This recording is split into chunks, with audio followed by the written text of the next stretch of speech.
Hey everybody, welcome to Freedom Valley App Groups, where we apply the message we heard on Sunday at Freedom Valley Church. This week we started a new series called When Life Gives You Lemons. And this entire series will be studying the life of Joseph we read in the Old Testament. Yeah, actually, this particular sermon we heard on Sunday, Pastor Jerry called Dream Smashers. And it's because Joseph, the character in this story, had a couple of dreams, each one suggesting that all of his family, his brothers who were older than him, his father who was much more respectable than him, all of them were going to end up bowing down and serving Joseph. And of course, Those are big dreams. Yeah, that offended everybody because that's a weird dream. But so he had that dream, and because it offended everyone, his brothers threw him into a well and sold him into slavery. That's a bad day. It's a bad day. Bad day. And that's the whole message.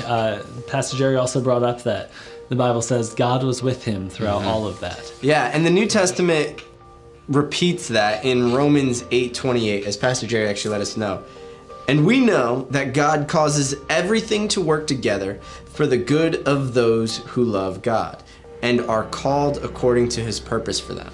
Yeah. We know that. We know that when bad things are happening, that God can work that together for good. That idea that why does God allow bad things to happen is a big one in our world. It's actually called theodicy. It's the question of why would a good God allow evil things to happen? And I don't have an easy answer for that. Right. But I do have a promise that I can stand on. That God will work all things together for the good of those who love him. So why does he allow evil to happen?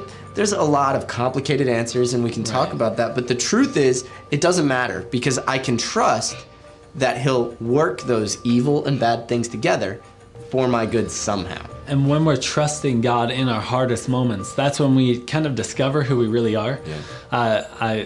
The idea of when you're in the pits, when you're in the worst spot you could possibly be in, it's when the coal gets chipped away and the diamond's revealed. Mm-hmm. It's when the axe gets, what is it, Jason? An axe gets sharpened by a file. It's a harder steel and it takes away some metal, but it's left sharper because of it. He's always using these like youth pastor metaphors. He has them ready every week. #, youth pastor life. Yeah.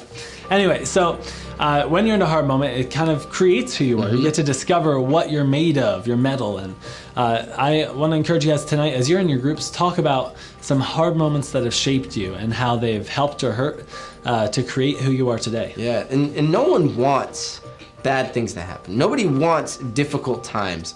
But when you've made it through something hard, you realize the good that can come from it. And we'll see that in Joseph's life as we continue to study, that he was sold into slavery, and that was evil that happened to him. But God ends up working it together for good. And when life gives you lemons, how will you turn it into orange juice? You make orange juice, that's right. And in your groups today, talk about that. Talk about what are some difficult situations that you've maybe gone through, that you've seen God work together for you good, that you've trusted that promise in Romans, that you know that no matter what, God will work together for your good. Yeah, and places you've seen that even though bad things do happen, that God is still good.